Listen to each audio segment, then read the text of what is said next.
Nga phản ứng với lá chắn tên lửa châu Âu của Mỹ. Nga khẳng định việc kích hoạt hệ thống lá chắn tên lửa châu Âu của Mỹ là đe dọa an ninh nước này. Ngày 12 tháng 5, AP đưa tin Mỹ đã kích hoạt một lá chắn tên lửa tại Romania trước mối nguy từ tên lửa đạn đạo.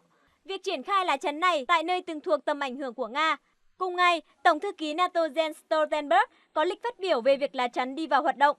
Cũng theo nguồn tin trên, Mỹ tiết lộ lá chắn tên lửa tiên tiến này có tổng giá trị 800 triệu đô la Mỹ. Ngoài ra, Washington cho biết sẽ không nhằm vào Nga mà là Iran.